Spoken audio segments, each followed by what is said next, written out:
ہوتے جائیے، اللہ اللہ کی صدا سنتے جائیے۔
یہ بات ذہن نشین کریں اچھی طرح۔ سکون صرف دو جگہوں پہ ہے، صرف دو جگہ، تیسری اس کائنات میں کوئی چیز نہیں ہے جو سکون دے سکے۔ دو چیزیں بس، ایک اللہ کا ذکر، اور وہ جگہ ہے جہاں آپ بیٹھ کے اللہ کا ذکر کرتے ہیں، وہ جگہ سکون والی ہے، اور دوسرا تمہارے شیخ کی صحبت، ان کی خدمت، ان کے پاس سکون۔ یہ دو ہی جگہیں بس۔ بزرگوں نے بھی لکھا، نہ سکھ گھوڑے پال کی، نہ سکھ چتر کی چھاؤں۔ اگر تم سکھ ڈھونڈتے ہو کہ تمہارے پاس بڑا مال و دولت ہو، پالکیاں ہوں، گھوڑے ہوں، اور بڑے چھاؤں والے باغ ہوں، نہ سکھ گھوڑے پال کی، نہ سکھ چتر کی چھاؤں، یا سکھ ہر کی بھگت میں، یا سکھ سنگتا ماؤں۔ یا تو اللہ کے ذکر میں سکون ہے، یا شیخ کی سنگت میں سکون، بس یہ دو ہی جگہ۔ بے وقوف ہو گئے تم اگر تم تیسری جگہ پہ اپنے سکون کو ڈھونڈتے پھرے اللہ کے ذکر کے سوا، اللہ کی یاد کے سوا۔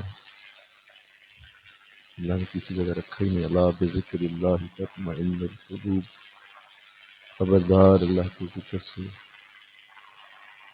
دلوں کو سکون ملتا ہے۔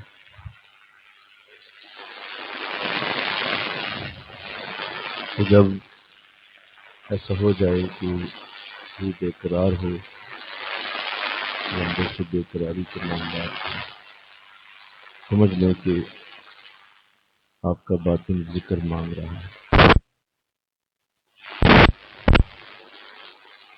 گانے سنیں گے، فلمیں دیکھیں گے، ڈرامے دیکھیں گے، ادھر کی بات ادھر کریں گے، دوسروں کو بتائیں گے. میں بڑا ہی پریشان، میں بڑا ہی دکھی اسٹیٹس لگائیں گے، یہ ہو گیا وہ ہو گیا. کیا مطلب اس سے سکون آ جائے گا آپ کو؟ اس سے آپ کو چین آ جائے گا؟ اس سے آپ اور پریشان.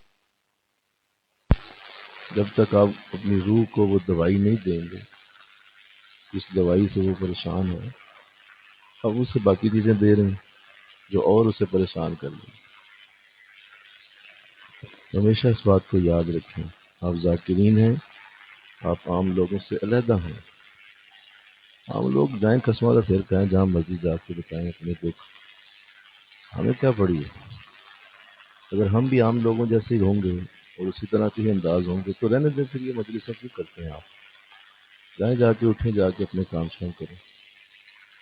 جب تک آپ کا ایٹیچیوڈ چینج نہیں ہوگا اور آپ کے اندر وہ چیزیں پیدا ہی نہیں ہوں گی جو ذاکرین میں ہیں، تو پھر یہ کیا ہے؟ چھوڑ دیں آپ. اس لیے جب بھی ایسے معاملات پیش آ جائیں، آپ کے لیے حالات کی تنگی ہو، مشکلات ہوں، بہت سارے معاملات میں اللہ آزماتا رہتا ہے، یہ تو ہے، چلتا رہتا ہے، کبھی ایک بند نہیں ہوگا. اور آپ دیکھتے ہیں کہ حالات آپ کے بس میں نہیں ہوتے، کبھی کچھ ہے، کبھی کچھ ہے، کبھی کچھ ہے.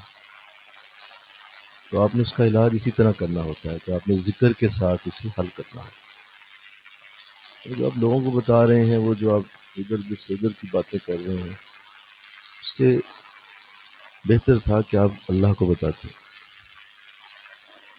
آپ اللہ کو بتا دیں کہ مولا مجھے تیرا ذکر کرنا ہے، تیری یاد میں جائے. بہت بڑی سعادت ہے جو یہ سمجھ جائے.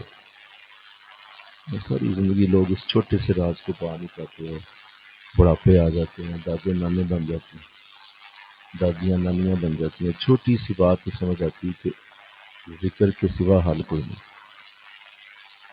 کوئی حل نہیں ہے. جاؤ دیواروں سے ٹکرے مار لو، حل ہی نہیں ہے کوئی اور سوائے ذکر.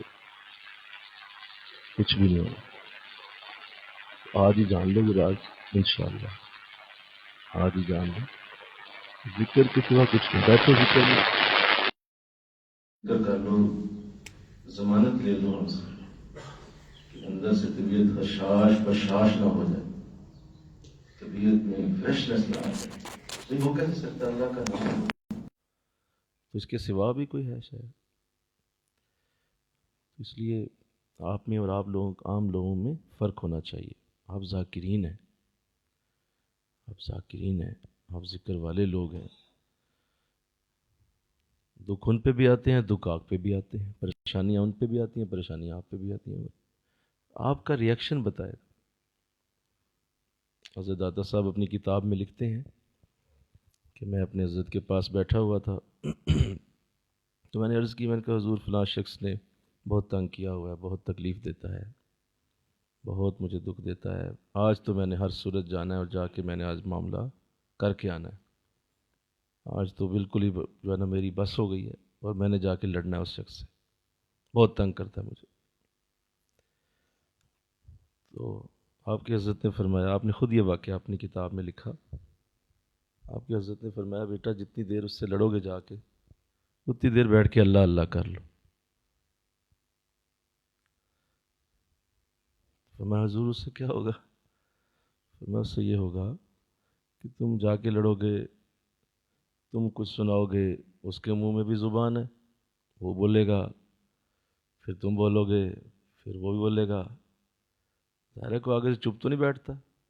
آپ اگر لڑنے گئے ہیں کسی سے تو وہ بھی آپ کی عزت اچھالے گا، وہ بھی آپ کی تکلیف میں ڈالے گا آپ کو. تو یہ تو بڑھتا جائے گا کام. اس سے بہتر ہے کہ تم اللہ کی یاد میں وہ وقت دے دو، تم اللہ اللہ کر لو، اللہ خود ہی اس کے دل کو تمہاری طرف پھیر دے گا. نہیں سمجھ آنی پھر بھی ذاکرین کو سمجھا کھپ گئے ہم.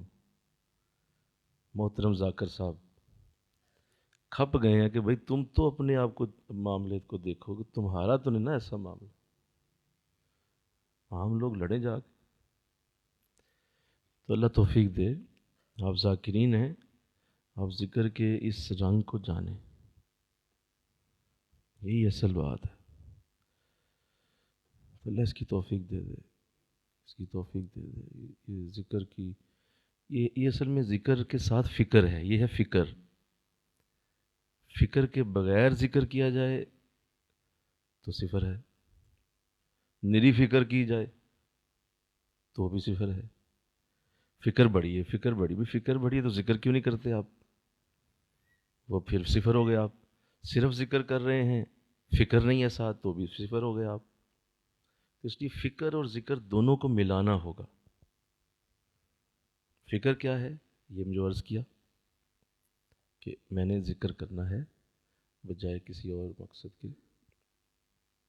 تو اللہ توفیق دے، جاری رکھیے۔ اب تھوڑی دیر ذرا سانس کے ساتھ کر لیجئے، 2-4 منٹ۔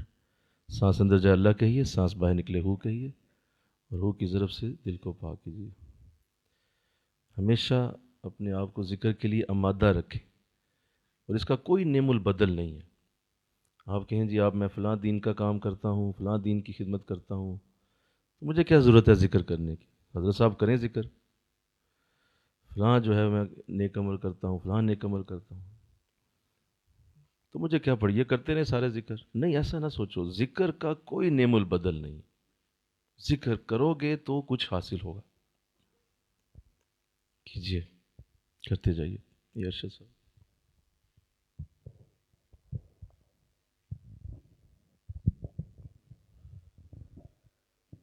دل میں ہو یاد تیری گوشائے تنہائی ہو، دل میں ہو یاد تیری گوشائے تنہائی ہو، پھر تو خلوت میں عجب انجمن آرائی ہو،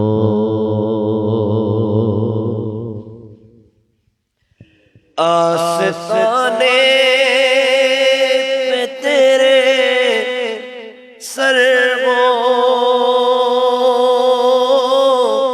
اجل آئی وہ،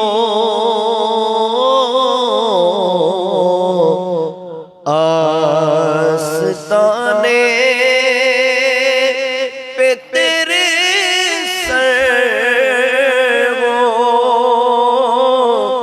اجل آئی ہو، اور اے جان جہاں تو بھی تماشائی ہو، اور اے جان جہاں تو بھی تماشائی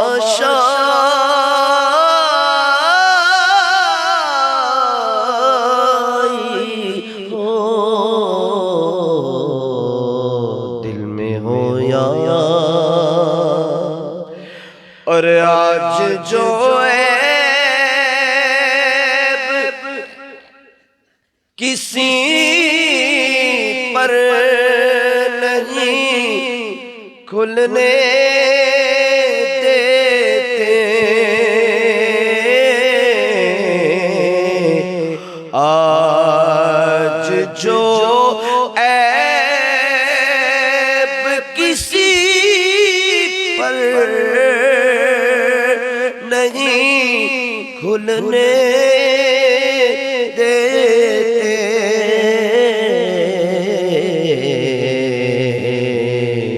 کب وہ چاہیں گے میری حشر میں رسوائی رسوائی ہو آج جو عیب کسی پر نہیں کھلنے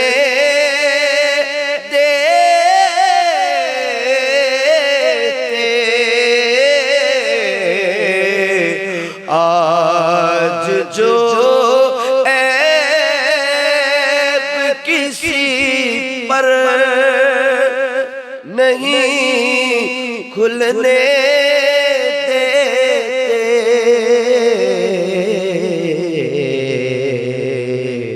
کب وہ چاہیں کب وہ چاہیں کہ میری حشر میں رسوائی ہو اور کبھی ایسا نہ ہوا ان کے کرم کے صدقے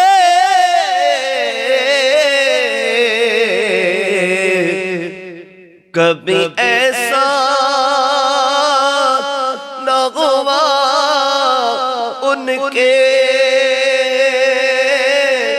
کرم کے صدقے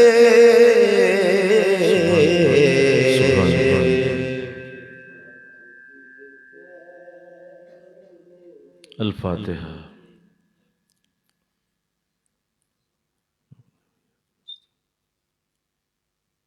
صلی اللہ درود خضری صلی اللہ علی حبیبہ محمد وآلہ وسلم صلی اللہ علیہ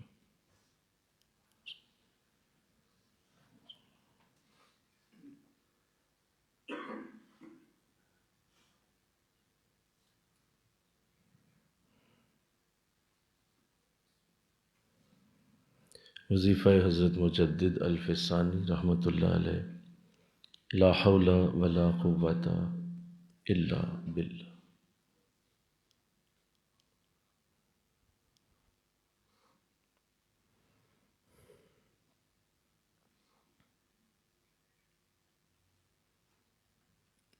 العلی العظیم درود خضری صلی اللہ علی حبیبہ محمد وآلہ وسلم۔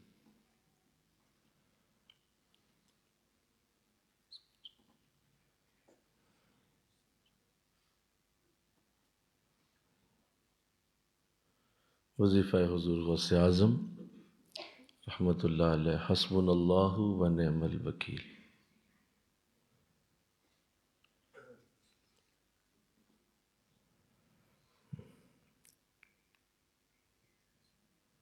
نعم المولا و نعم النصیر درود خضری صلی اللہ علی حبیبہ محمد وآلہ وسلم۔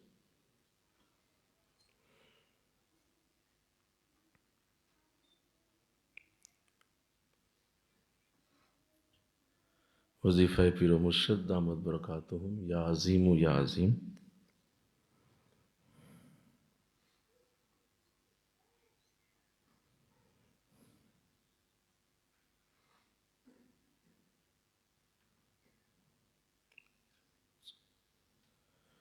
درود خضری صلی اللہ علی حبیبہ محمد وآلہ وسلم۔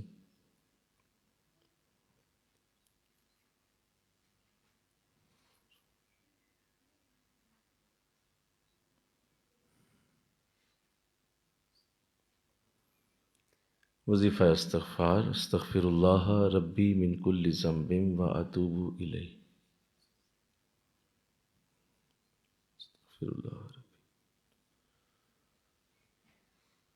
استغفر اللہ ربی من کل ذنب و اتوب الیہ۔ درود خضری صلی اللہ علی حبیبہ محمد وآلہ وسلم۔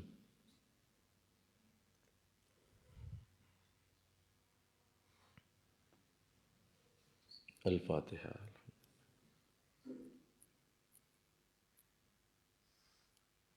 صلی اللہ بسم اللہ الرحمن الرحیم الحمد للہ رب العالمین والعاقبۃ للمتقین والصلاة والسلام علی سید الانبیاء والمرسلین قال اللہ تعالی فی الکلام المجید بسم اللہ الرحمن الرحیم ان الصلاۃ ونسکی ومحیای ومماتی للہ رب العالمین وقال رسول اللہ صلی اللہ علیہ وسلم انما الاعمال بالنیات صدق اللہ العظیم۔ مل کے پڑھیے صلاۃ والسلام علیک یا رسول اللہ وعلی آلک واصحابک یا سیدی یا حبیب اللہ، صلاۃ والسلام علیک یا رحمت للعالمین وعلی آلک واصحابک یا سیدی یا خاتم النبیین۔ نہایت ہی معزز و محترم حاضرین و سامعین، آئیے دین سیکھیے کورس اپنے آخری دروس کی طرف رواں دواں ہے، اور یہ حلقہ دین سیکھنا بہت جلد ہم سے جدا ہونے والا ہے۔ اللہ جسے اگلے سال توفیق دے، یہ برکت اور رحمت اللہ جسے سعادت دے، دعا کریں اللہ اگلے سال بھی اس سے بہتر توفیق نصیب فرمائے۔ یہ حدیث میں ہر سال سناتا ہوں اور کوشش کرتا ہوں کبھی بھی اس حدیث کو نہ چھوڑوں، اور ہمیشہ دین سیکھنے والوں کے لیے یہ حدیث بہت ہی خوبصورت تعلیم رکھتی ہے، اور میں چاہتا ہوں کہ آپ بھی اسے یاد رکھیں اور اس حدیث کو ہمیشہ اپنی سوچ میں، اپنے ذہن میں رکھ کے دین سیکھنے کی سعادت حاصل کریں۔ آقا اسلام کی جب ہجرت مدینہ کی طرف ہو گئی تو بہت سارے صحابہ ہجرت میں نہ جا سکے، انہیں ان کے کاروباروں نے روک لیا، ان کی بیویوں نے روک لیا، بچوں نے، معاملات ایسے تھے کہ وہ ہجرت نہیں کر سکے۔ جو صحابہ ساتھ چلے گئے انہوں نے ہجرت کر لی حضور کے ساتھ، وہ مدینہ پہنچ گئے۔ مدینہ پہنچ کے تو مدینہ آباد ہوا، اس شہر کی برکت آباد ہونے لگی۔ تو خیر، لیکن چونکہ وہ جو پیچھے صحابہ رہ گئے تھے انہیں اس بات کی تکلیف تھی کہ ہم جا نہیں سکے، تو انہوں نے کسی طرح مینج کر کے جیسے بھی ہوا کاروباروں کو سمیٹا، معاملات کو سیٹ کیا، اور پھر وہ بھی کچھ 6 ماہ یا 7 ماہ کے بعد وہ بھی مدینہ پہنچ گئے اور انہوں نے مکہ چھوڑ دیا۔ لیکن جب وہ یہاں آئے تو آ کے جب وہ بیٹھے اپنے انہی یاروں کے ساتھ، دوستوں کے ساتھ، جن کے ساتھ وہ 6 ماہ پہلے مکے میں تھے، تو 6 ماہ کے اس فرق نے جب وہ آ کے بیٹھے تو ان کو محسوس ہوا کہ یہ تو وہ باتیں کرتے ہیں جو ہمیں علم ہی نہیں ہے، یہ تو وہ گفتگو کرتے ہیں جس کا ہمیں پتہ ہی نہیں ہے، اور جو کہ 6 ماہ کا قرآن اترنا اور 6 ماہ کے حضور کے ساتھ صحبتیں اور حضور کی سنگتیں اور 6 ماہ کی حضور کے ساتھ جو نمازوں کی کیفیت اور جمعوں کے انداز وہ انہیں ملے ہوئے تھے۔ اب یہ جب بیٹھتے تو ان کا منہ دیکھ رہے ہوتے، وہ گفتگو کرتے، یہ چپ بیٹھے رہتے، کیونکہ انہیں پتہ ہی کوئی نہیں ہوتا تھا۔ تو جب یہ باتیں ہو گئیں تو آپس میں یہ لوگ بیٹھے جو بعد میں آئے تھے، انہوں نے کہا دیکھو یار، ہمارا تو بڑا نقصان ہو گیا، اور یہ جو ہم 6 ماہ بعد آئے ہیں ہماری تو وہ حالت ہی نہیں جو ان کی ہے، یہ تو اس سے بہت خوبصورت اور بڑا اعلیٰ علم سیکھ چکے ہیں، تو کیوں نہ ہم اس کا کوئی کفارہ ادا کریں۔ ٹھیک ہے، یہ وقت گزر گیا لیکن کوئی کفارہ تو ہونا چاہیے۔ میں تو صحابہ کی سوچ پہ بھی قربان جاؤں، مجھے کہو نا سبحان اللہ، یہ سوچ بھی دیکھیے نا کہ انہیں اس بات کی تکلیف ہوئی کہ ہمارے پاس وہ علم نہیں ہے جو ان کے پاس ہے۔ ہمیں تو یہ بھی نہیں نہ ہوتا، جائیں جہاں مرضی، میں اس سے بہتر ہی ہوں، بے شک یہ سارا دن دین سیکھتا رہتا ہے، میں نہیں بھی جاتا تو میں ٹھیک ہی ہوں اس سے۔ یہ جو ہماری سوچ ہے، صحابہ کی سوچ ایسی نہیں تھی۔ انہوں نے آپس میں بیٹھ کے یہ طے کیا کہ اب کیا کریں۔ ایک کہنے لگا کہ میں تو بھائی بیوی کی وجہ سے نہیں آ سکا تھا تو میں تو طلاق دینے لگا ہوں اسے تاکہ میرا کفارہ ادا ہو جائے۔ دوسرا کہنے لگا جی میں اپنے کاروبار کی وجہ سے نہیں آ سکا تھا تو میں ایسا کرتا ہوں کہ جتنے کاروبار کا رقم کا معاملہ ہے وہ سارے میں حضور کو دے دیتا ہوں تاکہ میرا کفارہ ادا ہو جائے۔ تیسرا کہنے لگا کہ میں اپنے بچوں کی وجہ سے نہیں آ سکا، بچے میرے آنے نہیں دیتے تھے تو میں انہیں آگ کر دیتا ہوں، اپنی جائیداد سے ہی فارغ کر دیتا ہوں تاکہ میرا کفارہ ادا ہو جائے۔ اب یہ آپس کی گفتگو کر رہے تھے تو کسی نے سن لیا ظاہر ہے، اور وہ یہ بات حضور تک پہنچ گئی، آقا اسلام تک یہ بات چلی گئی کہ اس طرح صحابہ بیٹھے ہوئے ہیں اور آپس میں یہ گفتگو کر رہے ہیں، اور کتنی پازیٹیو گفتگو تھی، بولو نا، پازیٹیو گفتگو تھی، کوئی نیگیٹو نہیں تھی، لیکن حضور نے بلا لیا، فرمایا بلاؤ انہیں۔ اب بلا کے تو حضور کیا فرمانے لگے، فرمایا مجھے علم ہوا تم بیویوں کو طلاق دینا چاہتے ہو، تم بچوں کو آگ کرنا چاہتے ہو، تم کاروباروں کو چھوڑنا چاہتے ہو۔ کہا جی حضور کیا کریں پھر بتائیے، اس کے سوا حل کیا ہے؟ یہ جو اتنا علم لے گئے 6 ماہ میں، اتنی برکتیں لے گئے، اتنی رحمتیں لے گئے، کچھ تو ہمیں بھی جب ہم یہ دیں گے تو کچھ ہماری طرف بھی نظر کرم ہوگی۔ اب حضور کے لفظ سنیے، جو تمہیں امید ہے کہ ساری زندگی اگر یہ ساتھ رہے نا تو تم کوئی ایک درس بھی نہیں چھوڑو گے انشاءاللہ، کوئی ایک درس بھی۔ ان لفظوں کو سن لو، فرمایا جو تم سوچ رہے ہو نا کہ تم یہ کر کے تو ان کے برابر آ جاؤ گے، اور یہ کر کے تو ان کی جیسی تمہاری بھی حالت ہو جائے گی، یہ سارا کچھ کر لو گے، بیوی چھوڑ دو گے، بچوں کو چھوڑ دو گے، یہ کر دو گے، وہ کر دو گے، اور تم علم والے کے برابر آ جاؤ گے۔ جو تم سے علم میں آگے نکل گیا وہ نکل گیا، کبھی تم اس کے ساتھ نہیں مل سکتے۔ خبردار تم میں سے کوئی عمل نہ کرے۔ ابھی ہم مدینہ میں آئے ہیں، ابھی وقت نیا نیا، لوگ کہیں گے کہ یہ تو آپس میں ہی لڑ رہے ہیں، آپس میں بیویوں کو چھوڑ رہے ہیں اور بچوں کو چھوڑ رہے ہیں، تو لوگ ہماری تو جو ہے وہ ہمارے تو ابھی پہلے دن ہے مدینہ میں، خبردار تم میں سے کوئی، منع کرتا ہوں۔ تم خاموش ہو گئے، بتائیے کیا کر سکتے تھے؟ میرے کہو نا سبحان اللہ بولو، اور کیا کر سکتے تھے؟ چپ ہو گئے، ٹھیک ہے حضور مان لیا جناب۔ تو یہ یاد رکھیے، جو تم سے علم میں آگے نکل گیا نا تم اس کا مقابلہ نہیں کر سکو، کبھی بھی نہیں کر سکو۔ اس لیے ان چیزوں کو ذہن میں رکھو اور اس کو اسی طرح لے کے چلو۔ ہو سکتا ہے یہی درس میری زندگی کی بڑی معراج تک مجھے پہنچانے والا ہو، اور کبھی بھی ایسا نہ سوچنا کہ زندگی کے معاملات علم کے بغیر چل سکتے ہیں۔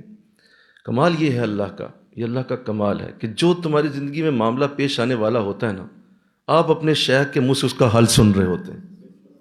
یہ کمال ہے، یعنی آپ اس کو کبھی بھی فراموش نہیں کر سکتے۔ آپ 10 سال بعد بھی سنیں گے نا، آپ کی زندگی میں جو معاملہ پیش آ رہا ہوگا شیخ کی زبان سے اس کا حل سنیں گے آپ حیران ہو جائیں گے کہ انہیں کیسے پتہ چل گیا؟ انہیں نہیں پتہ چلا جی، اللہ کو پتہ تھا، اللہ جانتا تھا کہ اس کا مسئلہ کیا ہے، لہذا اللہ نے ان کے ذہن کے ذریعے تمہیں حل پہنچایا۔ اور جو اس کو بلاک کر دیتا ہے، جو اس رستے کو روک دیتا ہے اور کہتا ہے نہیں مجھے ضرورت نہیں ہے، وہ بلاک کر دی، وہ مسئلہ اس کا مسئلہ تیرا چل رہا تھا، حل تجھے ملنا تھا، تو نے حل کو بلاک کر دیا۔ بولو، حل تو نے آنے نہیں دیا اپنے تک۔ اب تیری زندگی مسائلستان بنے گی، ایک مسئلے کے اوپر دوسرا کھڑا ہو جائے گا، دوسرے کے اوپر تیسرا آ جائے گا، تیسرے کے اوپر چوتھا آئے گا، کیونکہ پیچھے سے حل تو آ نہیں رہا۔ سمجھ رہے ہو بات؟ حل تو آ نہیں رہا، حل تو آپ دے نہیں رہے اسے، مسئلوں پہ مسئلے، مسئلوں پہ مسئلے۔ کیا ہوگا؟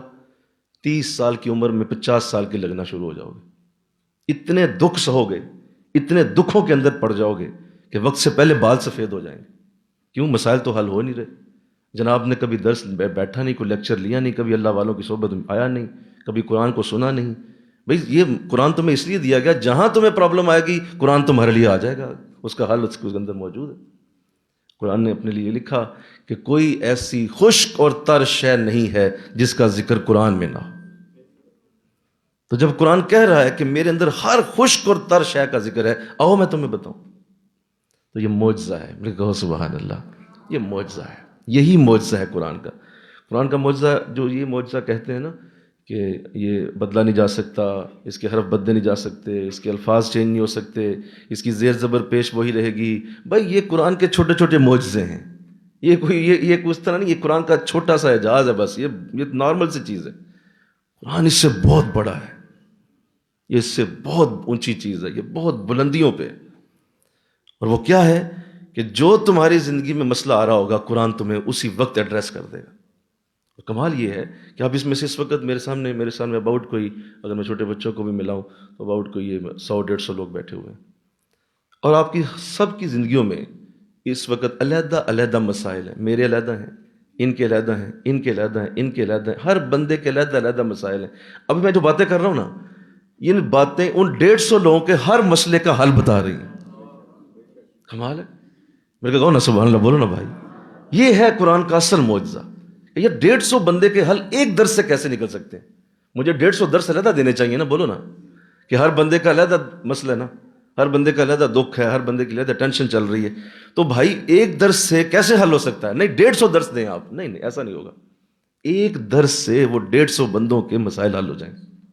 چلو یہ تو 150 کا ہے نا، خدا کی قسم اٹھاتا ہوں یہاں 15,000 بندہ بٹھا دو، خدا کی قسم اٹھاتا ہوں، قرآن سامنے کھولا ہے، 15,000 بندہ بٹھاؤ، 15,000 بندے کو ایک درس سے 15,000 کا مسائل کا حل مل جائے گا۔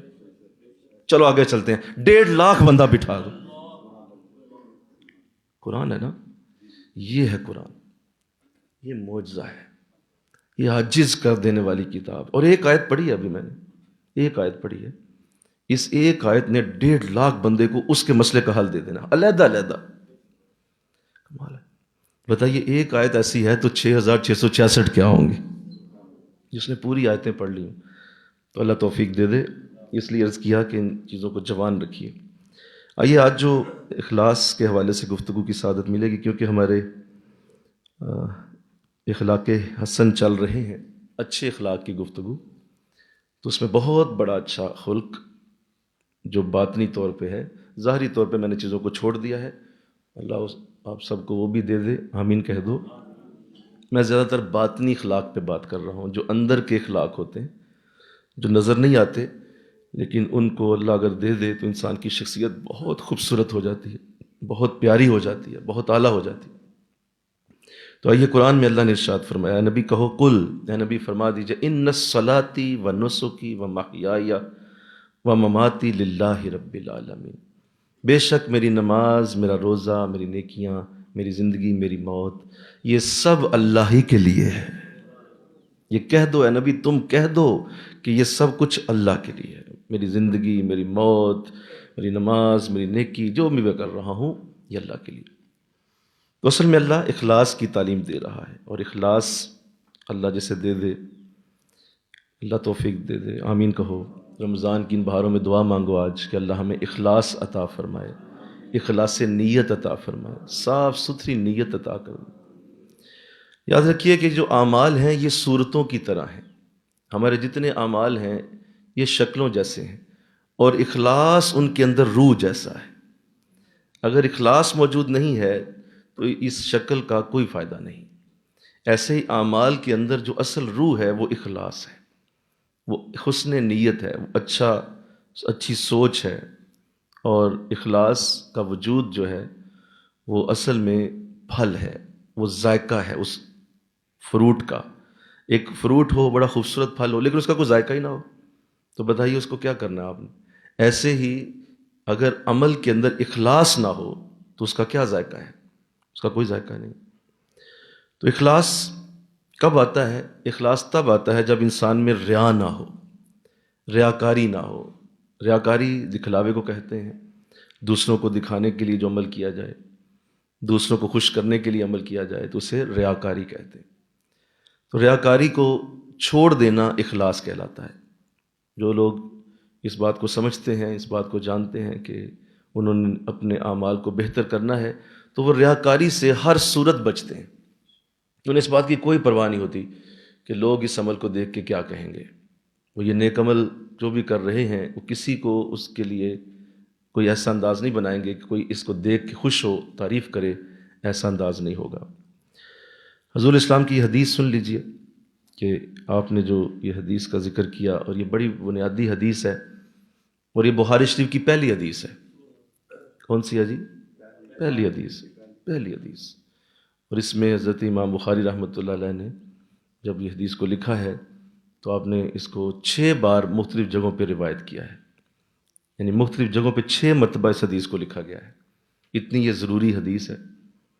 ارشاد فرمایا آقا اسلام نے کہ حشر کے دن جب اللہ لوگوں کے فیصلے شروع کرے گا تو سب سے پہلا فیصلہ ایک عالم دین کا ہوگا۔ فرمایا جائے گا لاؤ اسے، وہ عالم دین لائے جائیں گے، اور اللہ پوچھے گا کہ آپ نے میری خاطر کیا کیا؟ اب یہ ذرا بول دو جملہ، ذرا دھیان کرو، ذرا نیند سے باہر آؤ، ذرا بولو سارے، آپ نے میری خاطر، یہ ہے اصل بات۔ اللہ نے یہ پوچھنا ہے کہ آپ نے میری خاطر کیا کیا، یہ نہیں پوچھنا کہ آپ نے نیکیاں کتنی کی، آپ کی کتنے انبار ہیں نیکیوں کے، میری خاطر لی، میرے لیے کیا کیا؟ تو وہ کہے گا بولا اللہ مجھ سے سوال کرتے ہیں آپ؟ میں نے اتنے درس دیے، اتنی مساجد بنائیں، اتنے میں نے مدرسے بنائے، اتنے میں نے لوگوں کو قرآن پڑھائے، نیکیاں سکھائیں، میں نے یہ کیا وہ کیا، جتنا جو دین کا ہوتا ہے میں نے ساری زندگی مولا یہی کر کے آئے۔ تو جواب کیا ہوگا؟ فرمایا جی نہیں، وہ آپ اس لیے کرتے رہے تاکہ آپ کا نام بڑا ہو جائے اور آپ کو لوگ سلامیں کریں، آپ کو لوگ پیار کریں، لوگ آپ کے ہاتھ چومیں اور آپ کی دنیا میں عزت ہو اور لوگ آپ کو کہیں جی بہت بڑی ہستی ہیں جی، بہت بڑا جناب کا آستانہ ہے جی۔ تو وہ ہو گیا، وہ جو آپ نے سوچا تھا وہ ہو گیا، آپ نے جو دل میں رکھا ہوا تھا وہ سب کچھ ہو چکا ہے، لیکن میرے پاس اب آپ کے لیے کچھ بھی نہیں ہے۔ دوسرے نمبر پہ لایا جائے گا ایک سخی کو، فرمایا جائے گا کیا کیا میرے لیے؟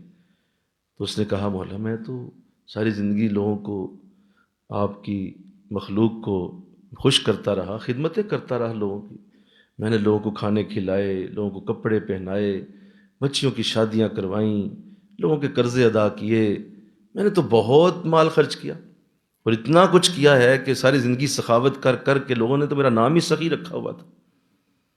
تو اللہ فرمائے گا کہ ایسا آپ نے اس لیے کیا کہ لوگ آپ کو یہ کہیں کہ یار کیا بات ہے، کتنی دولت ہے اور کتنا خرچ کرتا ہے یہ انسان، کتنا عظیم آدمی ہے، کس قدر لوگوں کے ساتھ پیار کرتا ہے، اور لوگ آپ کی تعریف کریں تو وہ سب کچھ ہو چکا، دنیا میں یہ سب کچھ ہو چکا ہے، آپ کو یہ سب کچھ مل چکا ہے، لہذا میرے پاس اب آپ کے لیے کچھ نہیں ہے۔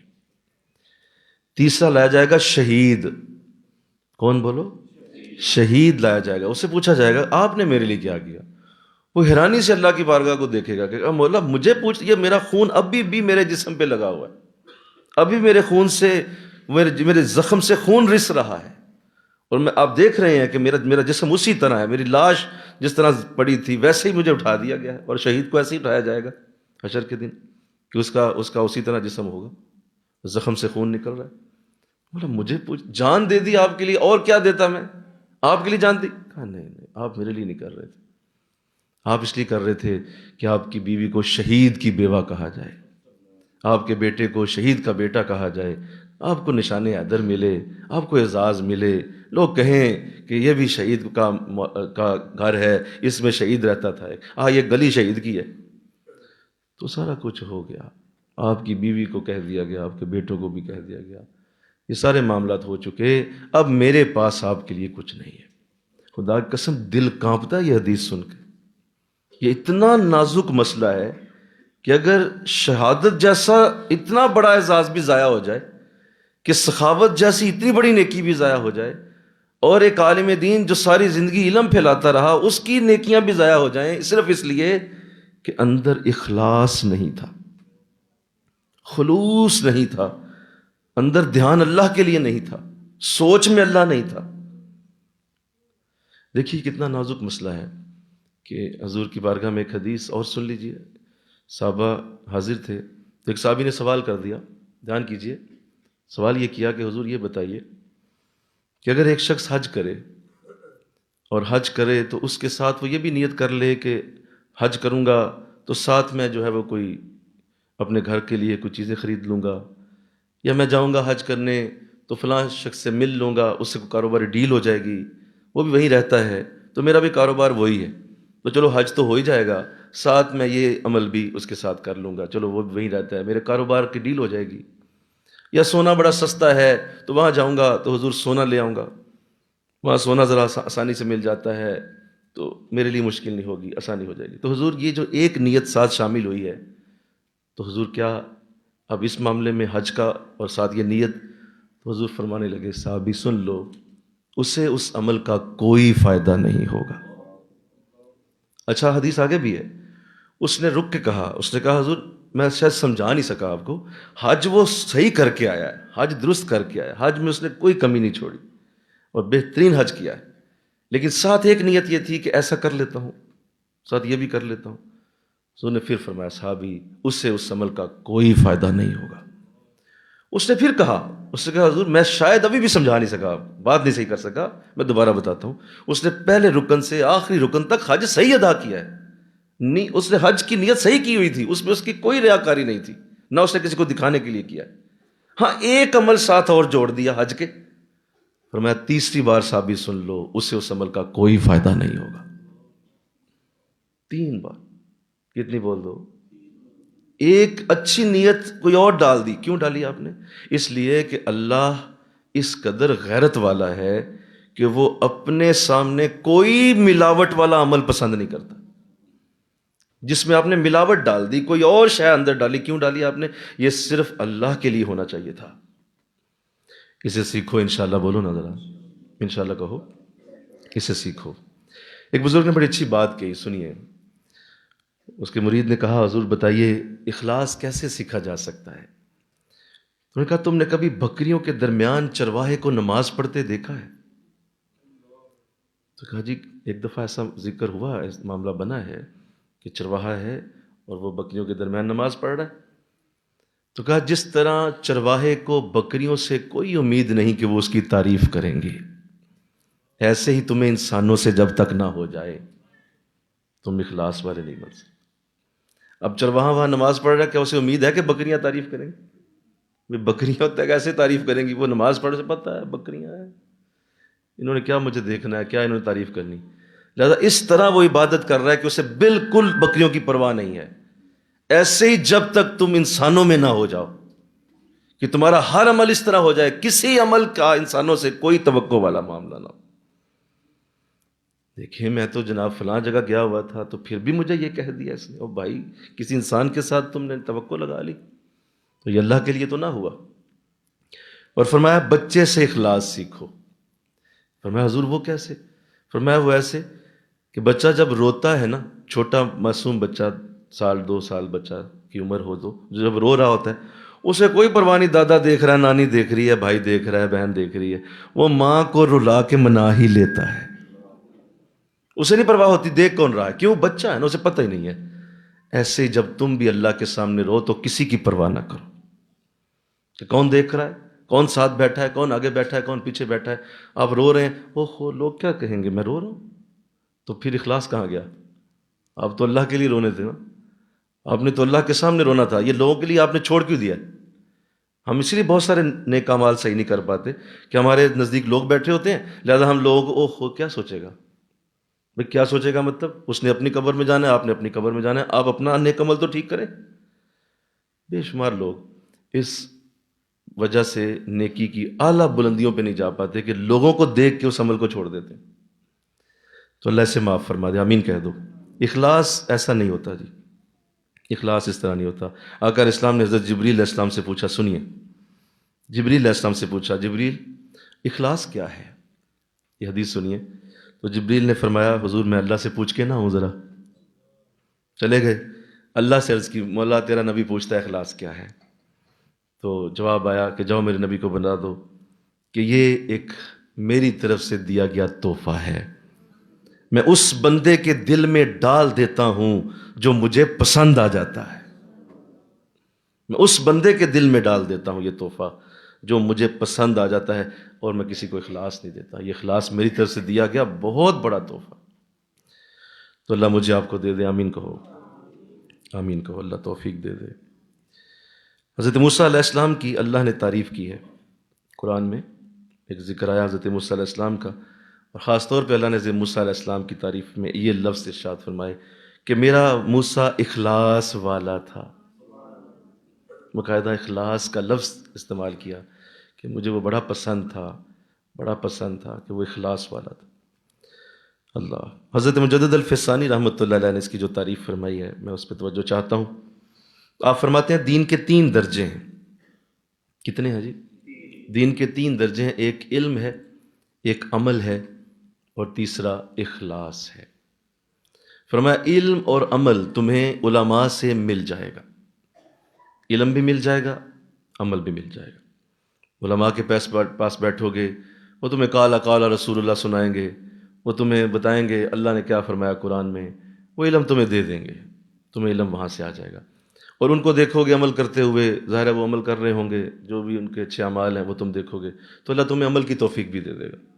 علم اور عمل دونوں تمہیں علماء سے مل جائیں گے. میں اخلاص تمہیں صوفیاء سے ہی مل سکتا ہے، یہ علماء کے پاس نہیں ہے، یہ کتابوں سے نہیں آتا. اخلاص صوفیاء سے ملتا ہے، یہ ان لوگوں سے ملتا ہے جو اخلاص والے ہیں. لہذا اخلاص وہاں سے سیکھو، جو لوگ خلوص کے پیکر ہوتے ہیں وہ تمہیں اخلاص سکھائیں گے. اور فرمایا جس کے یہ 3 دین کے حصوں میں سے ایک بھی مس ہوا دین مکمل نہیں ہوگا۔ علم نہیں ہے، صرف عمل ہے، اور اخلاص لے کے بیٹھا ہوا ہے، علم ہے کوئی نہیں، دین مکمل نہیں ہے۔ علم ہے، اخلاص ہے، عمل نہیں ہے، دین مکمل نہیں۔ علم اور عمل دونوں ہیں، اخلاص ہے نہیں ہے، دین مکمل نہیں ہے۔ تو فرمایا دین کو مکمل کرنے کے لیے اخلاص ضروری ہے، آخری جز اخلاص ضروری ہے، اور وہ تمہیں صوفیاء سے ملے گا۔ تو اللہ توفیق دے دے۔ پہلے 2 درجے کتابوں سے مل جائیں گے، اور تیسرا درجہ جو ہے وہ نفس کو ذلیل کرنے سے ملے گا۔ نفس کو ذلیل کرنا، نفس کو چھوڑ کے، نفس کی عادات کو چھوڑ کے کسی اور کی عادات پہ عمل کرنا، یہ تمہیں اخلاص تک پہنچاتا ہے۔ تو اللہ توفیق عطا فرما دے۔ پھر یہ دیکھیے کہ غزوہ بدر میں 313 اصحاب تھے۔ کتنے تھے بولو؟ یہ کیا چیز ہے اخلاص؟ یعنی اگر آپ نے عمل کیا اخلاص کے بغیر کیا تو عمل کا فائدہ نہیں، لیکن اگر اخلاص موجود ہے اور عمل کسی وجہ سے رک گیا، یعنی وہ کرنا چاہ رہے تھے آپ لیکن کر نہیں پائے، اللہ اس کا ثواب عطا فرما دے گا اخلاص کی وجہ سے۔ 313 اصحاب غزوہ بدر میں تھے، لیکن جب آپ کتابیں کھول کے پڑھیں تو آپ حیران ہو جاتے ہیں کہ 313 اصحاب تھے، لیکن جو انہوں نے جا کے غزوہ بدر لڑی ہے وہ 307 ہیں۔ کتنے ہیں بول دو ذرا، اٹھاؤ ذرا اپنے آپ کو، ذرا سارے بولو۔ آج ذرا سست لگ رہے ہیں آپ، پھر بولے سارے۔ 307 لوگ تھے نا۔ میں سمجھتا ہوں اب 12واں روزہ آ گیا ہے، ختم ہو گئی ہیں سکتیں، تعداد بھی کم ہونا شروع ہو جاتی ہے، لوگ تھک جاتے ہیں، انسان ہے نا، بشر ہیں، بیچارے مجبور ہیں۔ لیکن یاد رکھیے رمضان جتنا آگے جاتا ہے اتنی عزتیں عطا کرتا جاتا ہے۔ رمضان کی ہر آنے والی گھڑی پچھلی گھڑی سے زیادہ عزتوں والی، لہٰذا اسی طرح رہیے، اپنے آپ کو ذرا ری بلڈ کیجئے، دوبارہ سے ذرا اپنے آپ کو ری شیپ کیجئے۔ تو 307 لوگوں نے صرف غزوہ بدر لڑا ہے، تو لیکن ہیں 313۔ ان میں حضرت عثمان غنی بھی ہیں جو نہیں جا سکے تھے، حضرت ابو امامہ بھی ہیں جو نہیں جا سکے تھے، دیگر صحابہ بھی ہیں۔ 8 صحابہ ایسے ہیں جنہیں راستے سے واپس بھیج دیا گیا، اور ان کو حضور نے کسی ڈیوٹی سے کہا بھائی آپ ساتھ ہیں لیکن آپ چلے جائیں مدینہ، واپس جائیں، یہ ڈیوٹی آپ کی، حضور نے بھیج دیا۔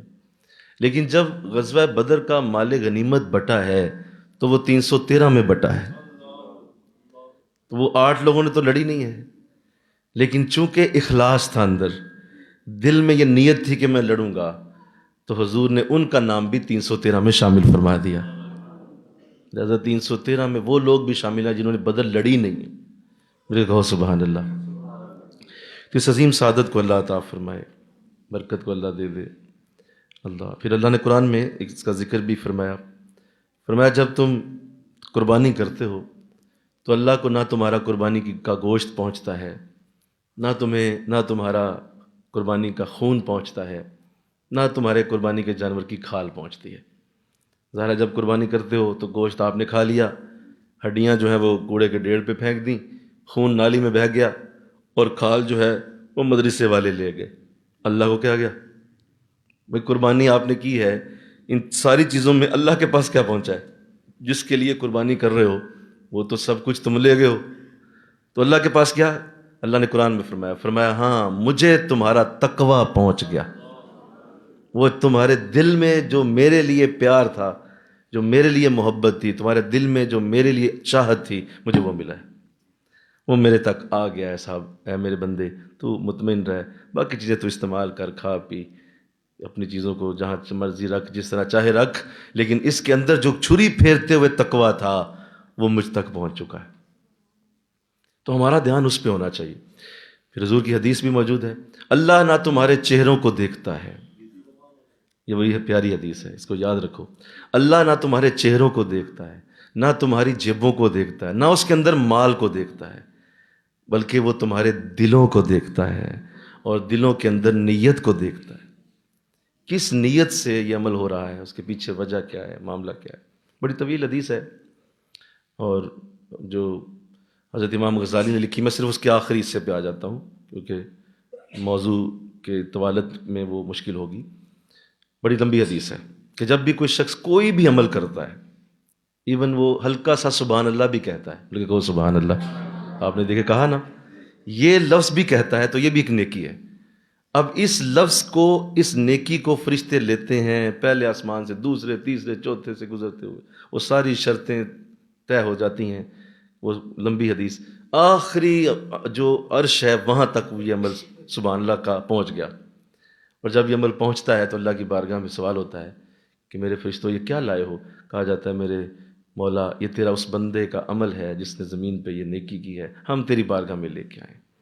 اور اس وقت حالت کیا ہوتی ہے؟ سارے زمین و آسمان کے فرشتے اکٹھے ہو کر وہ نیکی اللہ کی بارگاہ میں پیش کرتے ہیں۔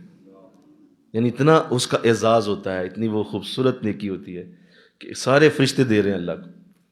تو اللہ بڑا خوش ہو کے فرماتے ہیں فرشتوں نیکی تو بڑی اچھی ہے، لیکن ایسا کرو جاؤ واپس چلے جاؤ اور اس کو نیکی کو بھی لے جاؤ اور اس کو جا کے نا اسی کے منہ پہ ماراؤ جس نے یہ کی ہے۔ حیران، مولا سارا کچھ تو دیکھا ہے، وضو ٹھیک، جگہ ٹھیک، جو ہے کپڑے ٹھیک، الفاظ ٹھیک، ہر چیز درست، کوئی چیز اس میں کمی نہیں، یہ تم دیکھ رہے ہو نا، میں اس کا دل دیکھ رہا تھا جو تمہیں نظر نہیں آتا۔ جو دلوں کے اندر ہے نا یہ تمہیں نظر نہیں آتا، تم نہیں دیکھ سکتے دلوں کے اندر، دلوں کے اندر میں رب دیکھ سکتا ہوں۔ اس کا یہ عمل میرے لیے نہیں تھا۔ کاش ہم یہ سمجھ جائیں انشاءاللہ۔ بولو اس کا یہ عمل بول دو میرے لیے نہیں تھا، ذرا چونکہ میرے لیے نہیں تھا واپس لے جاؤ۔ تو بتائیے، مجھے بتائیے، ذرا سوچئے اس حدیث کو ذرا ذہن میں رکھ کے سوچ، کتنے لوگوں کے اعمال روز ریجیکٹ ہوتے ہوں گے؟ ذرا بولو نا، سوچئے ذرا، کتنے کروڑوں اربوں اعمال روز ریجیکٹ ہو جاتے ہوں گے۔ اور سنیے، جس عمل کی، بڑا جملہ قیمتی ہے، اللہ کرے یہ کہیں لکھا جائے، نوٹ ہو جائے، جس عمل کی برکت آپ اپنی زندگی میں نہ دیکھیں، سمجھ لیں وہ اللہ کے لیے نہیں کیا آپ نے۔ آپ نے قرآن پڑھا، آپ نے درود شریف پڑھا، آپ نے اللہ کے لیے اگر نہیں نہ پڑھا ہوا، اس کا نور آپ کی زندگی میں نہیں پیدا ہوگا، کبھی نہیں آئے گا۔ لہذا اگر آپ ایسے معاملات دیکھ رہے ہیں کہ تسبیح بھی پڑھتا ہوں، پڑھتی ہوں، نماز بھی پڑھتا ہوں، پڑھتی ہوں، نیکی بھی کرتی ہوں، کرتا ہوں، لیکن میری زندگی میں ویسے انداز نظر نہیں آ رہے، سمجھ لیں یہ عمل اللہ کے لیے نہیں کیا جا رہا۔ ورنہ یہ ہو نہیں سکتا کہ اللہ جس کو پسند کر لے عمل کو، اس کا نور تمہاری زندگی میں نہ پیدا کرے۔ تو انشاءاللہ بولتے ہو، ذرا اس کی اصلاح کرتے جاؤ، کبھی بھی نہ ایسا عمل کے شروع کرنے سے پہلے سوچو کیوں کر رہا ہوں، درمیان میں پھر ایک دفعہ سوچ لو کیوں کر، جیسے ابھی ہم درمیان میں آ گئے ہیں، آج بھی درس دے رہا ہوں میں، سوچ لے کیوں بیٹھا ہوں میں، کیوں کر رہا ہوں میں، کیوں بات کر رہا ہوں، اور جب ہمارا عمل ختم ہو جائے پھر ایک دفعہ ریوائز کر لو کہ یہ ہم نے کیوں کیا، تاکہ اندر تک نیکی کی اصلاح ہو، اندر تک نیت کی اصلاح ہو کہ یہ کیوں کیا گیا، کیوں کیا گیا، کیوں کیا گیا۔ جب آپ اس پہ آ جائیں گے انشاءاللہ تو آپ کا نفس آپ کا کچھ بھی نہیں بگاڑ سکتا۔ یہ نفس کے معاملات صرف اس لیے ہوتے ہیں کہ ہم اللہ سے دور ہو کے عمل کر رہے ہوتے ہیں، لہذا نفس ہمیں پھر اس وقت ذلیل کرتا ہے، نفس ہمارے لیے مشکلات کھڑی کرتا ہے۔ جو چیز اللہ کے لیے آ جائے اللہ خود اس کے پیچھے کھڑا ہو جاتا ہے۔ یہ میرا بندہ میرے لیے کر رہا ہے تو میں کیوں نہ اس کی مدد کروں، میں کیوں نہ اس کی مدد کروں۔ سنیے یہ جملہ مجھے ابو البیان رحمۃ اللہ علیہ سننے کو ملا، بڑی خوبصورت بات۔ آپ فرماتے ہیں میں لاہور گیا داتا صاحب رحمۃ اللہ علیہ کے مزار پہ، اور وہاں حاضر ہوا، وہاں جا کے میں نے آپ کی بارگاہ میں کچھ وقت گزارا، اور کچھ میرے معاملات تھے ایسے، مسجد کے پیچھے کچھ معاملات تھے، بہت زیادہ میں پریشان تھا، کچھ ایسے حالات چل رہے تھے کہ میری بڑی تکلیف کے دن تھے، وہ بڑی سختی آئی ہوئی تھی۔ تو فرماتے ہیں میں داتا صاحب کی بارگاہ میں بیٹھا ہوا تھا، تو بڑا حالت غیر سی ہو گئی، آنسو آئے اور میں تڑپ اٹھا اور بڑا مجھے رکت آ گئی، رونے لگا۔ فرماتے ہیں ایسی حالت میں ہی مجھے کندھے پہ کسی نے جیسے ہاتھ رکھ کے ہلایا، تو میں نے نظر گھما کے دیکھا تو ایک بزرگ کھڑے ہیں، سبز رنگ کا چوگا پہنا ہوا ہے، سبز رنگ پورا، اور امامہ باندھا ہوا ہے، بڑی خوبصورت شخصیت ہے۔ تو مجھے فرماتے ہیں سعید مجددی کیا بات ہے، تو کہتے ہیں میرا نام بھی جانتے ہیں۔ تو میں اٹھا اور میں نے عرض کی حضور بس مشکل میں ہوں، دعا کریں اللہ میری مشکل حل کرے۔ تو وہ بزرگ انہوں نے ایک جملہ بول دیا، کہنے لگے سعید مجددی اللہ کے لیے کر کے تو دیکھ، ذرا بول دو، سارے بولو، اللہ کے لیے کر کے تو دیکھ. یار یہ اتنا پیارا لفظ ہے نا. یہ کہا اور ساتھ ہی نا کہتے جب انہوں نے یہ کہا نا تو اس کے لفظوں میں اتنا وہ ایک درد تھا کہ میں پھر نہ رہ سکا اور میں پھر رونے لگ گیا. کھڑا کھڑا رونے لگ گیا اور میں نے نظریں جھکا دیں اور میں روتا جا رہا ہوں. آنکھ اٹھائی تو موجود ہی کوئی نہیں. میں نے پھر عرض کیا, میں نے کہا حضور کرم فرمائیں. تو دل میں ڈالا گیا یہ وہی ہوں جس کی قبر پہ آیا ہوا ہوں. ان کے پاس ہی جن کے پاس بیٹھے ہو یہ وہی تھا. حضور دادا صاحب نے زیارت بھی کروائی اور اتنا بڑا راز دے گئے. سید مجددی اللہ کے لیے کر کے تو دیکھ. کہتے میں نے اصلاح کی, میں گھر آیا آ کے نفل پڑھے توبہ کے, لگتا ہے میرے اندر ہی کمی. پھر اصلاح کی نہیں اللہ کے لیے کر, اللہ کے لیے کرنا, اللہ کے لیے کرنا. فرماتے ہیں مہینہ بھی نہیں گزرا تھا اللہ نے وہ سارے دشمن دفعہ دور کر دیے. یہ میں نے ان سے سنا. تو یہ تمہارے جو راستے میں رکاوٹیں ہوتی ہیں نا, سنو اس کی ایک وجہ یہ بھی ہوتی ہے آپ اللہ کے لیے تو کر ہی نہیں رہے. ایسا اللہ بھی کہتا ہے لگا رہا, اس سے ٹکر لے, اس سے ٹکر لے, اس سے لڑ, اس سے لڑ. کیوں؟ آپ اللہ کے لیے کریں گے اللہ ساری رکاوٹیں دور کر دے گا. اللہ رکاوٹیں پیچھے کر دے. تو اللہ اس کی توفیق دے, آمین کہہ دیجئے. ارشاد فرمایا ایک بڑا خوبصورت واقعہ اس حوالے سے کہ جو لوگ اخلاص پہ ہوتے ہیں اور جن کو اللہ نے یہ توفیق دی ہوتی ہے کہ وہ اللہ کے لیے عمل کرنے کی پوری کوشش کرتے ہیں, اور جن کا یہ نقطہ نظر ہوتا ہے کہ کوئی عمل اللہ کی رضا کے بغیر نہ ہو, سوچ میں پہلے اللہ ہو اس کے بعد باقی چیزیں ہوں. ابن موفق رحمۃ اللہ علیہ کا یہ واقعہ ہے, اور یہ اخلاص کے نیچے حضرت امام غزالی نے لکھا ہے رحمۃ اللہ علیہ. آپ فرماتے ہیں کہ یہ شخص تھا تو ان کی بات مجھ تک پہنچی ہے. حج کے دنوں میں یہ حج پہ جانا چاہتا تھا اور حج کی تیاری کر رہا تھا. حج کے لیے پیسے جمع کر لیے, حج کا موسم بھی قریب آنے والا تھا کہ بیوی بیمار ہو گئی.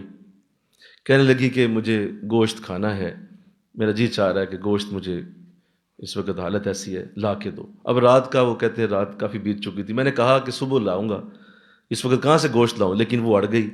کہنے لگی کہ نہیں مجھے ابھی میرا جو ہے نا بس دل چاہ رہا ہے اور ابھی میں نے کھانا ہے, طبیعت ایسی ہوئی ہے. کہتے میں نکل گیا, پتا تھا کہ نہیں ملنا اس کو رات میں, چلو چلا جاتا ہوں پھر واپس آ کہہ دوں گا نہیں ملا. لیکن خیر کہتے میں چلا گیا, نکلا تو ابھی تھوڑی دور گیا ہوں تو ایک گھر سے مجھے گوشت کے پکنے کی خوشبو آئی. تو میں نے دروازہ کھٹکا دیا اور کہا کہ میں بیوی کے لیے گوشت نکلا لینے, تو مجھے پتہ ہے ملنا نہیں ہے, لیکن آپ چونکہ پکا رہے ہیں تو آپ مجھ سے مال لے لیں اور مجھے یہ گوشت دے دیں, آپ مجھ سے آپ پیسے لے لیں. وہ عورت تھی کوئی, وہ کہنے لگی کہ نہیں یہ میں آپ کو نہیں دے سکتی, یہ گوشت میں آپ کو نہیں دے سکتی. کہا جی کیوں, ایسی کیا وجہ؟ کہا یہ آپ کھا نہیں سکتے. کہا کیوں نہیں کھا سکتے, جو گوشت تم نہیں کھا رہی ہو میں کیوں نہیں کھا سکتا, اس کی وجہ کیا ہے؟ تو وہ کہنے لگی کہ اب تم بار بار پوچھ رہے ہو تو بتاتی ہوں, میں ایک بیوہ عورت ہوں اور 3 دن سے گھر میں کھانے کو کچھ نہیں تھا. تو بچے روز رو رہے تھے, بلک رہے تھے. میں ابھی رات کو نکلی ہوں, دور ایک مردہ جانور پڑا تھا تو میں وہ اٹھا لائی اور اندھیرے میں لا کے اس کا گوشت پکا کے بچوں کو کھلانے لگی. کہتے میرے پاؤں سے زمین نکل گئی کہ میرے قریب ایک شخص ہے, میرے قریب ایک گھر ہے جہاں اتنی بھوک ہے کہ 3 دنوں سے بھوکے ہیں اور کھانے کے لیے مردہ جانور کا گوشت پک رہا ہے. کہتے میرا تو حال برا ہو گیا. میں واپس گیا گھر پہ, جو میرے پاس مال حج کے لیے جمع تھا میں آ کے اس کو دیا اور کہا یہ تم رکھو اور اپنے معاملات چلاؤ, میرا حج اللہ دیکھ لے گا, جب دیکھو گا اللہ عطا کرے گا. کہتے حج کا موسم آ گیا, لوگ آ گئے. میں نے ان سے کہا بھائی تم جاؤ اللہ کے حوالے. خیر وہ حاجی چلے گئے سارے, حج کر کے جب واپس آئے, اب جب حج کر کے واپس آ رہے ہیں ایک بندہ آتا ہے اور کہتا ہے ابن موافق کمال ہے یار, صفا میں تجھے ملاقات ہوئی تیرے ساتھ. دوسرا آ گیا کہتا ہے تیرے ساتھ عرفات میں ملاقات ہوئی. تیسرا آ گیا تیرے ساتھ منا میں ہوئی. تیرا 5واں لوگ آ کے مل رہے ہیں, مبارکباد دے. اور میں ان سے کہہ رہا ہوں کہ بھائی میں تو حج پہ گیا ہی نہیں, میں تو حج پہ پہنچا ہی نہیں. تو سنیے وہ لوگ کہنے لگے دیکھو بات یہ ہے کہ عاجزی اپنی جگہ ہے, لیکن ہم نے تمہیں ہر جگہ ہر رکن میں اپنے ساتھ دیکھا ہے. وہاں تم صرف ایک جگہ نظر نہیں آئے, ہر رکن میں تم ہمارے ساتھ تھے. کہنے لگا ہاں عجیب بات ہے, یہ کس طرح ہو سکتا ہے؟ تو خیر اللہ کے ایک ولی تھے اس دور میں, ان کی خدمت میں چلے گئے. کہا حضور اس طرح لوگ میرے بارے میں کہہ رہے ہیں. انہوں نے بھی حیرانی کا اظہار کیا. کہا یہ کیسے ہو سکتا ہے, تم گئے نہیں؟ کہا ہاں میں نہیں گیا. کہا اچھا چلو اللہ سے عرض کروں گا. کہتے ہیں وہ انہوں نے اللہ کی بارگاہ میں عرض کی مولا تو مجھے بتا اس بندے کے ساتھ کیا ہو. تو بتایا گیا الہام اللہ نے کیا اس بندے پہ، کہا ہے میرا نیک بندہ، اس نے اپنی اس حج کی جتنی بھی اس کی جو رقم تھی وہ ایک بیوہ کو دی۔ ہم نے یہ عمل اتنا پسند کیا کہ ہم نے اس کی شکل کا ایک فرشتہ پیدا کر دیا جس نے اس کی جگہ حج کیا۔ اور سنیں ایک اور بات سن لیں، اس سال لاکھوں لوگوں نے حج کیا، ہم نے کسی کا حج قبول نہیں کیا۔ ہاں صرف 6 لوگوں کا حج قبول ہوا، ان 6 لوگوں میں ایک یہ بھی ہے۔ اور سنو ان 6 لوگوں کی وجہ سے ہم نے سب کا قبول کر لیا، یہ 6 لوگوں کی وجہ سے سب کا قبول ہو گیا، ان میں سے ایک یہ بھی ہے۔ اور سنیے اس سے اگلی بات آپ کا ایمان تازہ کر دے گی۔ ہم نے یوں کیا ہے کہ ہم نے اس کی شکل کا ایک فرشتہ پیدا جو کیا ہے، اس کو حکم دیا ہے کہ قیامت تک اس کی طرف سے حج کرتا رہے۔ نہیں سمجھے آپ اخلاص کیا چیز ہوتا ہے؟ مل کے کہو سبحان اللہ۔ قیامت تک اس کی شکل میں تو حج کر اور ثواب اس کو جائے۔ اللہ ہمیں سکھا دے، آمین کہو۔ اپنی نیت کی اصلاح کیجئے، بار بار کیجئے، خدا را کیجئے۔ آپ اگر نیت کی اصلاح کر گئے آپ کو کوئی گرا نہیں پائے گا، کوئی ہلا نہیں پائے گا، کوئی آپ کو دور نہیں کر پائے، کوئی قریب، کوئی آگے، کوئی پیچھے، کوئی دائیں بائیں، کوئی تنقید، کوئی پریشانی، کوئی آگے، کوئی گرمی سردی، آپ کسی سے نہیں پیچھے ہٹیں گے۔ کیوں؟ آپ کی اندر تک نیت میں اللہ اتر گیا ہے، اندر نیت میں اللہ اتر گیا، کوئی چیز آپ کی رکاوٹ نہیں بن سکتی، سوال ہی پیدا نہیں ہوتا۔ تو اللہ توفیق دے دے، انشاءاللہ کہہ دو اللہ یہ سعادت دے دے، یہ برکت مجھے بھی دے، آپ کو بھی دے۔ حضرت ابو البیان رحمۃ اللہ علیہ بیمار ہوئے تو لوگوں نے کہا حضرت آپ ہمارے پاس آ جائیں، آسٹریلیا آ جائیں، ہم آپ کا علاج کرواتے ہیں، آپ بڑی تکلیف میں ہیں، وہاں علاج ہو جائے گا، اچھی سہولتیں ہیں، بڑی اچھی وہاں پہ جو ہے وہ میڈیکل کی سہولتیں موجود ہیں، آپ آ جائیں، ہم آپ کا آپریٹ بھی کروائیں گے، جو بھی مسئلہ حل ہو جائے گا۔ حضرت نے انکار کر دیا، کہا نہیں بیٹا میں نہیں ابھی آ سکتا، ابھی یہ مصروفیت، ابھی وہ مصروفیت، ابھی یہ مصروفیت، وہ مصروفیت، نہیں آؤں گا۔ 6 ماہ بعد حضرت خود ہی فون کر کے کہا بیٹا لاؤ، وہ لائیں جو بھی ویزا وغیرہ ہے، میں آنا چاہتا ہوں۔ وہ کہنے لگے حضور 6 ماہ آپ نے انتظار کرا دیا، 6 مہینے میں آپ نے ٹھیک ہو جانا تھا، تو آپ آ جاتے 6 ماہ پہلے، تو دیکھیے ابھی بھی تو آپ کہہ رہے ہیں، تو اب بھی تو آپ نے کچھ مینج کیا نا چیزوں کو، تو اس وقت کر لیتے۔ مسکرا کے فرمانے لگے نہیں چیزیں مینج نہیں ہوئیں، آج بھی اسی طرح مصروف ہوں۔ مل کے کہو نا سبحان اللہ۔ چیزیں مینج نہیں ہوئیں، وہ ویسے ہی ہیں، مصروف اسی طرح ہوں میں، آج بھی ویسے ہی مصروفیات ہیں، لیکن اب میں نے نیت یہ کر لی ہے، 6 مہینے سے لگا ہوا تھا کہ جتنے دن وہاں رہوں گا وہاں درس قرآن دوں گا، اللہ کے لیے جاؤں گا، وہاں نیکی پھیلاؤں گا، نیکی کی بات کروں گا۔ تو آج آ کے مجھے اندر سے آواز آئی ہے کہ تیری نیت اللہ کے لیے ہو گئی ہے، چلے جا۔ میں یہاں آپ سے کہتا ہوں یہ اتنا مشکل کام ہے کہ ایک اللہ والے کو 6 مہینے لگ گئے اپنی نیت کو ٹھیک کرتے ہوئے۔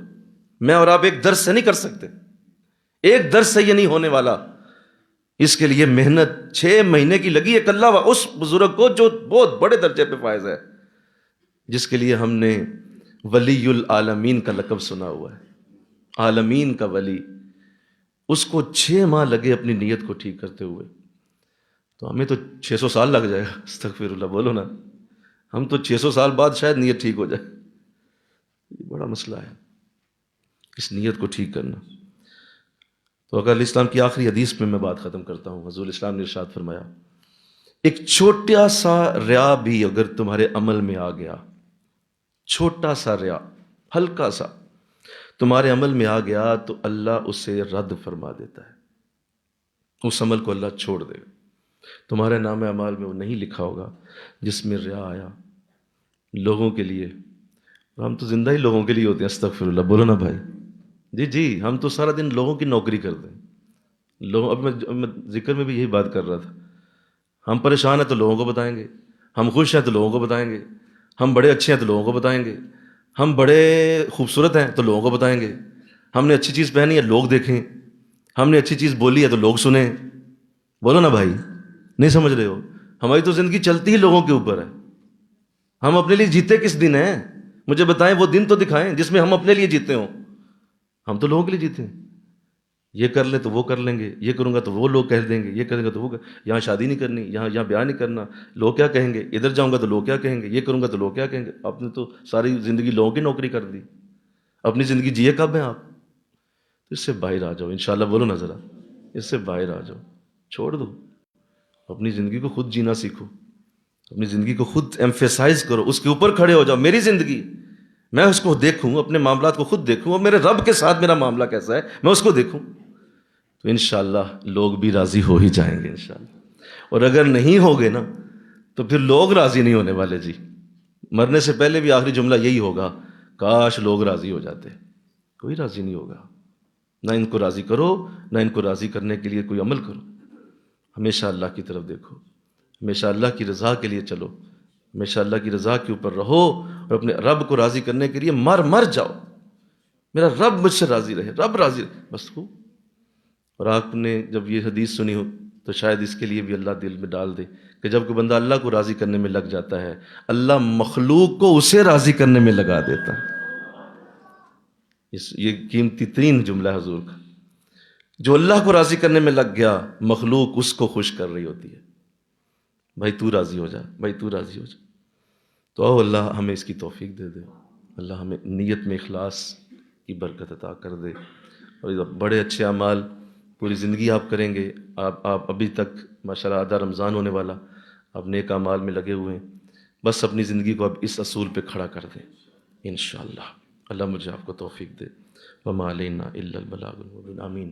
اللہم صلی علی سیدنا و مولانا محمد وعلی آل سیدنا و مولانا محمد وبارک وسلم۔ الہ العالمین قبول فرما۔ جس محبت سے، جس مولا عقیدت سے یہ گفتگو کی گئی، اللہ ہمیں معاف فرما۔ آج تک جو ہماری نیت میں اصلاح نہیں تھی، ہم تجھ سے اصلاح مانگتے ہیں، اللہ عطا فرما دے، اللہ یہ آسانی کر دے ہمارے لیے، اللہ یہ آسانی کر دے، اللہ ہمیں ہمیشہ کے لیے تیری ذات کے ساتھ پیار ہو جائے، تیری ذات سے محبت ہے، ہماری مولا اٹھک بیٹھک تیری ذات کے لیے، ہماری آنا جانا تیری ذات کے لیے، ہمارا بولنا، ہمارا چلنا، ہمارا پھرنا تیری ذات، اللہ ہمیں اس طرح بنا دے مولا، اللہ رحمت فرما، اس عظیم عمل کو ہماری زندگی کا حصہ بنا دے، اللہ یہ عظیم سعادتیں ہماری زندگی میں لکھ دے، کرم فرما ان سب پہ۔ یہ بہت بہت بہت بڑی بڑی باتیں سن رہے ہیں، میں بڑی بڑی باتیں بول رہا ہوں مولا، ہم بول رہے ہیں، یہ سن رہے ہیں، مجھے بھی عمل کی توفیق دے، انہیں بھی دے دے مولا، یہ سننے والے بھی بڑے ہو جائیں، بتانے والے بھی بڑے ہو جائیں، اللہ قبول فرما، اللہ اپنی رحمت فرما۔ اور یہ آخری عشرہ، آخری یہ جو 10 دن ہیں آئیے دین سیکھے کورس کے، اس کی مزید بہاریں، مزید برکتیں ہم سب کو روزانہ تیری بارگاہ میں حاضر ہو کر لوٹنے کی توفیق عطا فرما۔ وصلی اللہ، اللہ قبول فرمائے، ہلکے لگا لیجیے۔